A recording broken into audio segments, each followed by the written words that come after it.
예, 안녕하세요. 이변을 잇다 이동현 변호사입니다. 예, 오늘은 일탈하는 후배를 바로잡는 과정에서 폭행 등을 행사해 학교 폭력으로 신고를 당했는데 3호 이하의 조치를 받은 제가 직접 진행한 사건에 대해서 좀 설명을 드리겠습니다.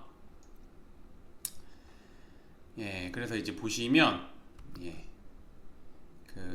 여기 조치사항, 그다음에 가해 학생, 가해 관련 학생, 그리고 이제 가해 학생 이렇게 되는데 이제 뭐 제가 이제 그 대리를 한 게 이제 법률 대리를 한 게 가해 관련 학생이고 가해 학생에 대해서는 그래서 이제 어떤 조치가 되었냐면 2호 피해 학생에 대한 서면 사과 2호 그다음에 3호 학교에서의 봉사 그래서 3호 이하의 조치를 받아가지고 이제 생기부의 기재는 안 됐던 사건입니다. 그리고 요거는 그냥 부가조치로 붙은 거라서 그 조치를 항상 보실 때 17조 1항이 붙은 게 이제 본조치고 이건 부가조치라서 특별교육이수랑 보호자 특별교육이수 같은 경우는 뭐 3호 몇 호 이상 처분을 받게 되면은 몇 호 이상 조치를 받게 되면 이렇게 내려지게 부가조치를 내려야만 하는 그렇게 규정되어 있기 때문에 이거 내려지는 경우고 그래서 보시면은 3호를 받았던 조치입니다. 그리고 뭐 아까 제가 간략하게 설명드렸지만 학교 폭력 관련해 가지고 조치가 여러 개 있는데 3호를 기준으로 됩니다. 그래서 3호 이하인 경우에 생기부 기재 안 되고 4호 이상부터는 생기부 기재가 됩니다. 물론 이게 그 3호 이하를 받는 경우에도 생기부 기재되는 것들이 있습니다. 기재되는 경우가 있습니다. 학교 폭력이 두 번에 걸쳐서 가령 예를 들면 첫 번째 학폭이 있고 이거 같은 경우 이게 3호 이하 즉 1호 조치를 받았다. 그리고 이후에 또 학교 폭력이 발생해가지고 다른 학교 폭력 사안으로 해가지고 이게 3호 이하 조치 즉 뭐 한 3호 받았다 치면 이런 경우에는 3호 이하 받았다 하더라도 앞뒤게 다 적힙니다. 요거는 잘 알아주셨으면 좋겠고 다만 이제 요 사안 같은 경우는 이제 학교 폭력이 처음으로 발생한 거기 때문에 3호 이하 조치를 받아서 생기부 기재는 안 됐습니다. 그래서 이제 뭐 사안 그냥 제가 뭐 각색한 내용인데 좀 보시면 이제 고등학교 A군은 같은 중학교 출신인 후배 B군과 동아리 활동을 하면서 친해지게 되었습니다.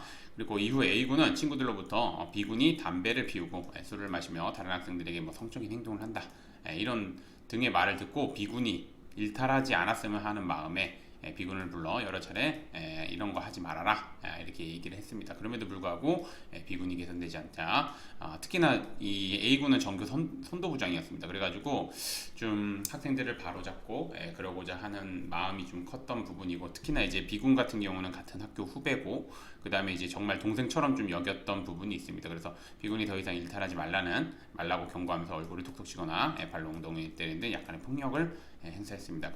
근데 이제 그로부터 며칠 뒤 B군은 A군 학교에 신고했습니다. 그래서 이제 보시면 A군은 일탈하는 B군을 바로잡기 위해서 약간의 폭행 등을 행사한 부분에 대해서 진심으로 반성하면서 B군에게 용서를 구했으나 B군의 부모님은 A군을 용서할 수 없다며 학교폭력대책심의위원회 개최를 개최해 줄 것을 강력하게 요청했고 그 다음에 좀 B군의 부모님께서 좀 아무래도 이제 아들 일이다 보고 그다음에 아무래도 선배가 이런 뭐 행위를 했다고 생각해서 굉장히 강경하게 대응을 하셨습니다. 그래서 이제 이거에 대해서 어떻게 대응할지 몰라가지고 이제 저를 찾아오셨습니다. 그래서 우선은 저 같은 경우는 이 사안을 이제 말 그대로 이제 부모님이랑 상담을 하면서 이게 뭐 아무리 후배고 일탈하는 거를 바로잡는 과정에서 벌어졌다 하더라도 이제 폭행 등을 행사한 거는 정당할 수 없다. 그렇기 때문에 당연히 B군과 B군의 부모님한테 사죄를 드리는 것이 우선이다라고 해가지고 우선은 이제 B군과 B군의 부모님에게 뭐 사과 메시지나 아니면 사과 편지를 우선 보내라고 말씀드렸고 그 다음에 이 A군 같은 경우는 이제 좀 학교 생활도 잘하고 이랬던 부분이 있어서 뭐 학교 생활 기록부 이런 것도 좀 확보해 달라고 했고 그 다음에 이제 그러니까 A군의 부모님이 이제 추후 A군을 어떻게 교육하겠다는 뭐 탄원서, 그 다음에 이제 A군이 지금 반성하고 있는 내용에 대한 반성문, 그 다음에 A군이 B군에게 보낼 뭐 사과 편지 뭐 이런 등등 여러 자료를 좀 준비를 해달라고 말씀드렸습니다. 그런 다음에 A군은 이 사건 당시 일탈하는 B군을 바로잡기 위해 B군에게 여러 차례 일탈을 하지 말라고 이야기했으나 B군이 계속해서 일탈하자 강한 경고를 줘야 한다는 생각에 약간의 폭행을 행사하게 되었는데 이에 대해서 진심으로 반성하고 있다는 점. 그 다음에 A군은 B군으로부터 용서를 받기 위해서 B군에게 여러 차례 사과 편지 등을 보냈다는 점. 그 다음에 A군의 부모님 역시 그 다음에 B군의 부모님으로부터 용서를 구하기 위해서 여러 차례 사과 문자 메시지를 보냈다는 점. 그 다음에 A군은 평소 다른 학생들의 모범이 되어 전교 선도부장으로 선출되는 등 학교 생활을 모범적으로 하기에 선도 가능성이 충분하다는 점. 뭐 이 외에도 여러 가지 주장을 했습니다. 이 외에도 여러 가지 주장을 했고 이런 등을 주장하여서 이제 학교 폭력의 심각성, 지속성, 고의성은 낮다. 그 다음에 반성 정도, 화해 정도는 높다.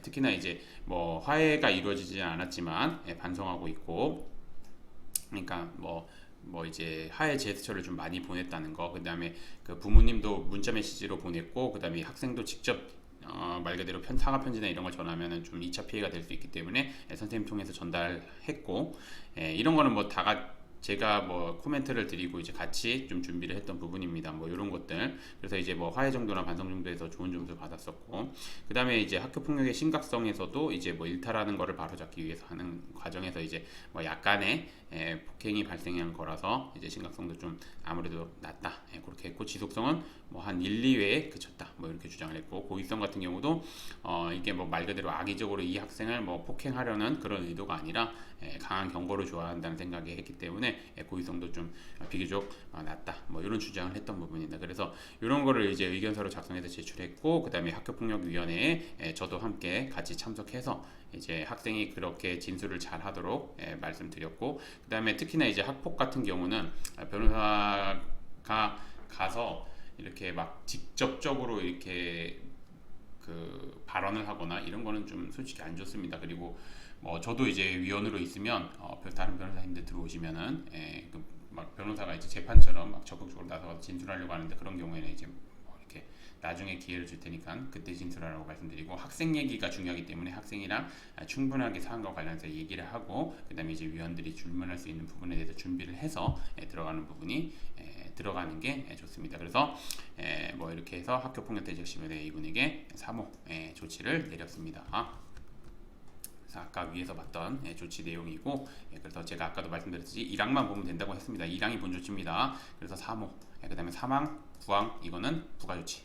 이건 생각하지 않으면 되고, 요거 3호 이하의 조치를 받았기 때문에 생기부의 기재가 안 됐던 사건입니다. 그래서 이제 오늘의 제가 뭐 말씀드리는 거를 좀 정리를 해서 말씀드리면, 이제 뭐 학교 폭력으로 신고를 당한 경우 자칫 잘못 대응하였다가 엄중한 조치를 받게 될 수 있습니다. 특히 생기부에 기재되어 4호 이상 조치를 받게 되면 대학교 등 상급 학교 진학 시에 큰 불이익을 입을 수 있습니다. 특히나 이 학생도 A군 역시 이제 3학년이었기 때문에 수시를 앞두고 있기 때문에 큰 불이익을 입을 수 있었는데 3호 조치를 받아가지고 생기부에 기재는 안 됐고, 그래서 이제 자기가 가고자 하는 대학의 수시를 낼 수 있게 되었습니다. 그래서 뭐 아무튼 그 적극적으로 대응하는 거, 그 다음에 이제 부모님들이다 보면 아무래도 자녀일이다 보니까 이제 이성적인 판단보다는 이제 감성적으로 감성적으로 대응하는 경우가 많은데, 그렇게 하시면 안 되고 이성적으로 대응하셔야 되고, 이 사안 같은 경우도 좀 처음에는 이제 다소 좀 감정적인 부분이 있는데 제가 이성적으로 설명을 드렸고, 사안 관련해가지고 좀 이런 게 잘못된 건 맞고 이런 거는 이렇게 하자, 이렇게 말씀드려서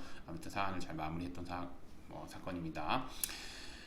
오늘은 뭐 여기까지 마치겠고, 저는 이변은 이따의 이동현 변호사입니다. 그리고 제가 뭐 한 가지만 더 말씀드리면, 우선 학교 폭력이 문제된 경우에는 이제 그래서 제가 좀 당부드리고자 하는 거는 뭐냐면, 혼자서 아까 위의 내용, 솔직히 말씀드리면 제가 위의 내용을 정말 뭐 간략하게 말씀드린 거고, 뭐 그 외에도 뭐 여러 가지 준비를 했고 여러 가지 법률적 주장을 했습니다. 그래서 그런 거를 혼자서 준비할 수 있으면은 준비를 해도 되고, 그다음에 그 학폭이 가서도 이제 그 위원님들이 질문할 것들 미리 이제 연습도 하고, 아니면 이제 다시 한번 확인도 하고, 뭐 이런 부분도 준비를 해야 되는데, 뭐 그런 부분을 혼자서 할 수 있으면 뭐 하시면은 좋은데 이제 아무래도 혼자서 하시기 그리고 이제 학부모님이 하시기에는 좀 제한이 되는 부분이 있기 때문에 아무래도 변호사님의 도움을 좀 받아서 진행하는 게 좋고 변호사님의 도움을 받으실 때는 제가 항상 두 가지 말씀드립니다. 첫 번째 대한변협에서 학교폭력 전문 변호사로 인정하고 있는 그런 변호사님의 도움을 받으셔야 됩니다.